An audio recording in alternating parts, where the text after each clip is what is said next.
Bonjour à tous, j'espère que vous allez tous bien. Aujourd'hui, on se retrouve pour voir ensemble la nouvelle compo que je joue énormément en ce moment, c'est la compo Rebelle. Alors la compo Rebelle, je l'appelle aussi la compo K-Corp parce que tout le monde a les cheveux bleus, ça me fait penser au Blue Wall, les fumigènes bleus, c'est vraiment très très fort comme le club. Donc, euh, donc voilà pourquoi on va l'appeler la compo K-Corp. Alors la compo K-Corp, comment la jouer?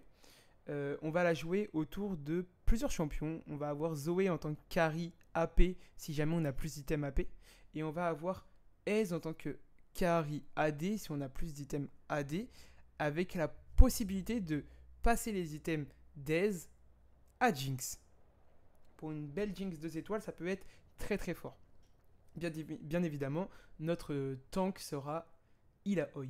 Mais avant tout, en début de game, nous commencerons avec Irelia, Vex, et en troisième champion, au niveau 3, 7. Bien évidemment, si vous droppez Akali à la place de 7, ça fait aussi l'affaire. Donc au niveau 3, vous avez 3 rebelles, et vous allez pouvoir déjà commencer la partie comme ça. L'idéal, c'est que pour le niveau 4, vous ne mettez pas directement Akali, vous essayez de jouer autour des synergies que 7 ou Akali peuvent vous apporter. Là, on a mis 7. On va essayer de jouer autour de la synergie de Bruiser ou Sentinelle ou Visionnaire. Donc là, on va pouvoir ajouter par exemple un Trundle pour avoir 2 Bruiser plus 3 rebelles. Et seulement au niveau 5, là, on va essayer de rentrer Akali et on va retirer notre Trundle pour mettre Ezreal. Et là, on a un très beau niveau 5 et c'est là où les choses vont commencer à devenir intéressantes. On va pouvoir commencer à slam des items. Alors regardez bien, Irelia ou 7, la personne que vous avez niveau 2, de préférence 7 parce que voilà, c'est un 2 cost, vous allez pouvoir lui mettre Warmog, vous allez pouvoir aussi lui mettre Lithoplastron et vous allez pouvoir lui mettre le cœur de pierre. Donc ça, c'est les 3 items que Ilaoi va récupérer plus tard. Donc si vous pouvez les faire, c'est tant mieux et vous allez avoir une équipe et des champions beaucoup plus tanky. Par la suite, on peut commencer déjà aussi à slam des items AD si jamais vous avez beaucoup d'items AD. On a du coup Ez qui va prendre les mêmes items que Jinx avec Lance de Shojin, Last Whisper et pour finir Edge Infinity. Donc ça va être les 3 items que Jinx va potentiellement pouvoir récupérer si vous avez une Jinx qui est assez forte, 2 étoiles, sinon vous restez sur Ez ou un S 3 étoiles, c'est encore plus fort. Par la suite, là, on a un beau niveau 5. Bien évidemment, on ne peut pas commencer à slam les items de Zoé. À la limite, peut-être sur Vex, si vous voulez devenir plus fort. Sinon, vous pouvez les garder de côté. Alors là, pour notre niveau 6, on va toujours jouer autour des synergies qui sont juste sur le côté, qui vont pouvoir nous apporter pas mal de bienfaits.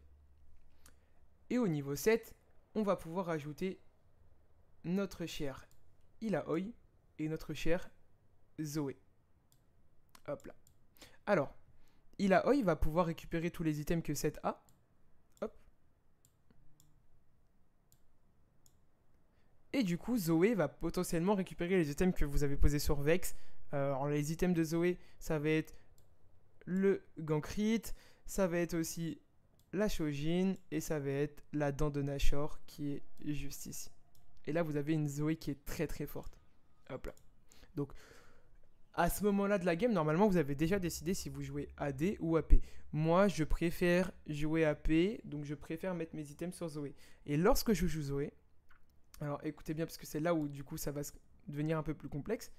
Lorsque je jouais, alors mon niveau 8, bien évidemment, pour Zoé, ça va être, elle est où, ça va être la grande Leblanc. Pourquoi? Alors le blanc est très très fort, ça fait une très bonne synergie avec Zoé car le blanc va permettre d'enchaîner 4 ennemis. Zoé, son ulti, va pouvoir toucher plusieurs ennemis qui sont alignés, ça va toucher toute la ligne, donc je trouve ça très intéressant. Et en plus ça donne la synergie sorcier. Je suis désolé, j'ai très très froid à l'équipe, donc je parle assez vite et j'essaye de me réchauffer en même temps, je bouge beaucoup. Mais du coup, le blanc va donner la synergie sorcier. Vous allez pouvoir aussi stuff le blanc avec pourquoi pas tac tac tac tac tac. Vous allez pouvoir lui donner une Shojin, vous allez pouvoir lui donner Rabadon. Où est Rabadon? Hop là. vous pouvez lui donner... Ah non, c'est pas Rabadon, je voulais dire Archange, et vous pouvez peut-être lui donner Rabadon, voilà pour terminer. Ça va être une LeBlanc qui est assez forte. Ou même, vous pouvez lui donner une dent de Nashor. Hop là. Là, ça peut être une très forte LeBlanc aussi. Donc c'est à peu près quasi pareil que Zoé. Mais là, ça peut être très très fort. Et lorsque du coup, j'arrive à avoir Jinx, je retire Vex pour mettre Jinx. Voilà. Et là, j'ai un très beau niveau 8. Là, j'ai un très très beau niveau 8. Bien évidemment, si Jinx est votre carry, hop là, vous lui donnez les items.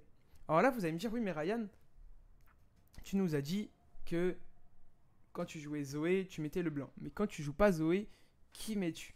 Bah, alors, généralement, si je joue pas Zoé, bien évidemment, je ne mets pas le blanc. Et lorsque je ne joue pas Zoé, je joue Ez. Ez, c'est un artilleur. J'essaye de le tourner autour des artilleurs. Donc, moi, ce que j'aime bien faire avec les artilleurs, c'est mettre Tristana. Parce que Tristana, en plus de donner artilleur, elle va donner du coup émissaire et va donner beaucoup plus de vitesse d'attaque à l'ensemble de l'équipe. Après, vous pouvez très bien vous vouloir rajouter un Corki. Où est Corki? Là. Rajouter un Corki en fonction des items que vous avez. Mais voilà, je privilégierai Tristana. Donc ça, c'est la compo lorsqu'on va jouer Ez Carry. La compo qu'on va jouer Zoé Carry, ça va être le blanc. Voilà. Hop là, je remets juste les items comme ça, vous les voyez. Hop, hop. Voilà. Donc ça va être soit le blanc, soit Tristana.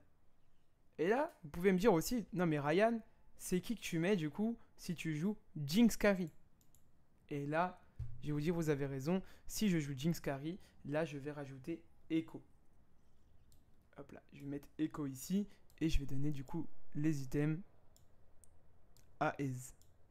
Donc voilà, ça nous fait 3 variantes pour la compo rebelle.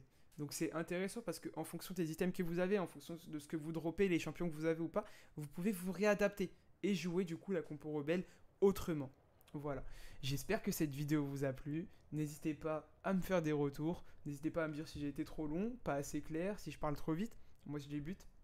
Donc voilà, en tout cas moi c'est un plaisir que vous voyez mes vidéos. Vous êtes de plus en plus nombreux à regarder mes vidéos TFT. Et j'essaierai de vous donner de la qualité. Voilà tout le monde, j'espère que vous allez passer une bonne soirée. Et je vous dis à plus. Ciao.